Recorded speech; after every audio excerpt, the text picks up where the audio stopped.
I'll start with 20 years since the release of the Carencro album. I got to ask you, Mark, where were you as a person and where were you as an artist when you released this album 20 years ago? Oh, Lord. First, if I saw that man right now, if he walked in the door, I'd kick him right in the chest. I would beat his ass simply for what he did to my wife. Wow. I'm still married to the woman. Mm-hmm. But what that little punk did to my wife is unacceptable, and I would kick him right in the chest. Wow. I'm not the same man, dog, at all. 20-year-old Mark was a very, very self-centered person, which I'm still working on. And he was also clueless to exactly what he needed to do to be successful. That 20-year-old Mark just assumed that Island Def Jam was going to make the world go around. I thought as long as I surrounded myself with talented people that everything would go my way, that the gravy train would run all day long. And that was a massive, massive blind spot for me back in them days. Well, ironically, you mentioned your wife, and you have a song called "Where You Shine," and it's pretty much a tribute to your wife. Is that the full circle moment for you? Man, she's the one that gave me the biggest compliment that I've ever had in my whole life, Percy. She told me one day that she was daydreaming about something that I had done to her all these years ago. And she snapped herself out of it by saying, "Oh my gosh, Mark would never do that to me." Here's a woman contemplating something that Mark has done to her. Wow. And she snapped herself out of it by saying, "I would never do it to her." In other words, she rates me as not the same person I was back in them days. It's the highest compliment anybody has ever paid to me. For sure. For sure, man. We spoke a little bit off record about this, but I've noticed, especially in the past couple projects, a lot of Eric Krasno, Marc Broussard collaborations. What is it about his pen, his sound, his arrangement that makes you gravitate towards that? Well, I've known him since one of the first times I ever went to New York City, which is over 20 years ago. Mm-hmm.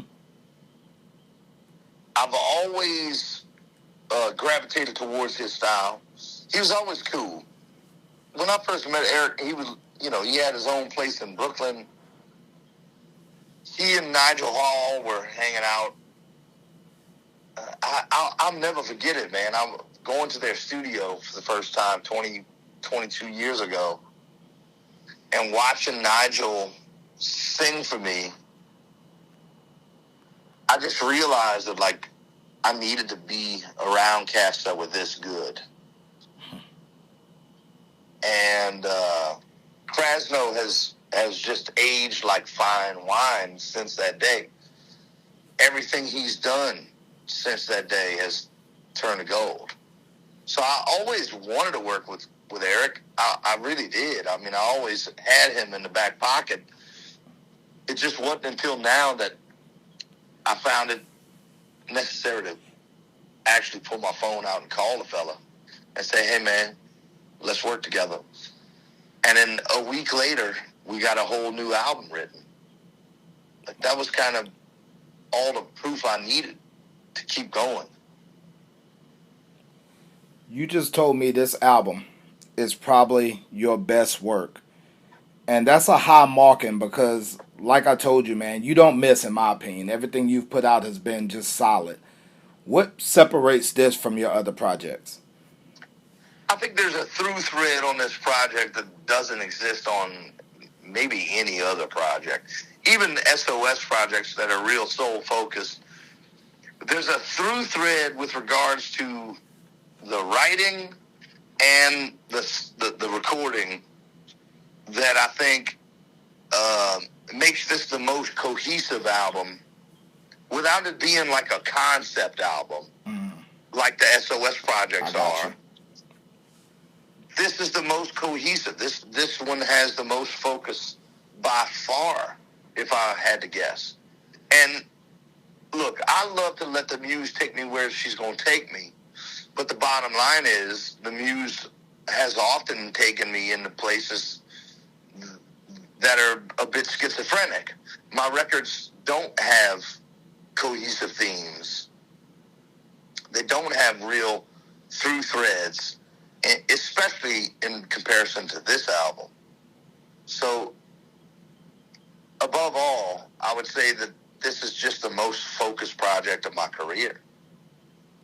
Man, you are embarking on the second leg of this 20-year Carencro tour. Man, I got to ask you, bro, what do you do to prevent burnout? Because it seems like you're always touring, you're always musically involved. What do you do to avoid just feeling that burnout? Or do you go through it and just fight through it? Look, I used to start the year out in the coldest territories. We'd start in January in Minneapolis, and we would finish in the summer in the depths of the hottest parts of the world. Nowadays, I start off the year in southern Florida, and I take off the whole month of August. My kids are home in the summertime. I want to spend as much time as I can with them. I have the best job in the world. Every day that I show up to my job, hundreds or thousands of people erupt in applause. I haven't done a thing. All I did was step on a stage, and my customers erupt into applause. I try not to let it escape me. I try to keep myself as grounded as possible. I try to make sure that I prioritize the calendar in ways that enrich myself and my family. But at the end of the day, man, I know that I have one of the best jobs in the world. Definitely. Burnout ain't an option. I like that, Mark. You spoke about your growth as a person from 20 years ago when you released the album. Talk about your growth as an artist from Mark 20 years ago to Marc Broussard now. It's real interesting, man. When I listen to myself on that album, when I listen to Carencro, it grinds my gears. I want to punch that kid so hard because he was trying so hard to sound like somebody he wasn't. I think the biggest growth is that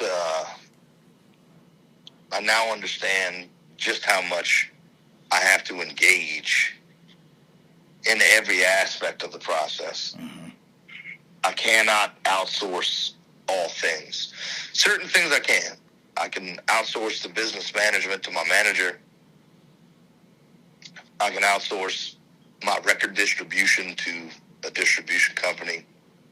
But when it comes to the songwriting and the creative output, I really have to spend a lot of time.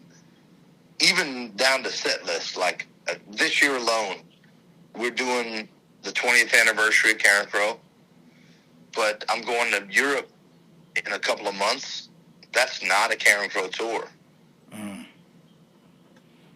then I'm coming back and I'm doing the new album. So I got 3 set lists to pour myself into. That's minus all of the festival set lists that I really have to pour myself into. These individual set lists weigh me down more than I ever thought they would. Wow. Ever. It's a lot, bro. A single set list for New Orleans Jazz Fest. It's easily like a month of real serious thinking, sitting down every day thinking about what that set feels like. You know? No, and look, even loving your job, and you have an amazing job, you have an amazing fan base, but man, that's a workload, brother. Well, man, honestly, I saw Prince on the musicology tour, and that told me more than it was. It was like that was the most schooling I ever got about what it takes to be a badass. I realized all the work that Prince put into that show by the end of that show. Mm-hmm. And I realized that it was going to take a whole lot more from me to even sniff a degree of what that show looked like. And I'm still trying to get there, man. Man, you're working hard at it, brother, and it's I definitely believe it will come to fruition. Here's a fun question for you. So, you do the SOS albums and you cover a lot of artists. What artists would you like to see cover a Marc Broussard song? Oh, that's a good question. I like that one, Per. All right. Man, it could go all kinds of ways. Give me a few. Give me a few then. Well, look, I think one of the best out there right now is a guy named Blake Mills. And if Blake Mills decided to cover one of my songs, then I would be okay accepting that I had hit another level of songwritership. Wow. If Blake really saw fit to cover one of my songs, no matter how well or how badly he did, I would feel real honored. There are some singers out there and some players out there. Dude, Judith Hill is one of the baddest gals. She's one of the baddest musicians I ever seen in my whole life. Goodness. If she was out there covering a Marc Broussard song, hell yeah, man. So, yeah, like it could go a bunch of different ways. Man, that's dope. I was a vocal snob most of my life. I'm no longer a vocal snob. Mm-hmm. I just like good songs.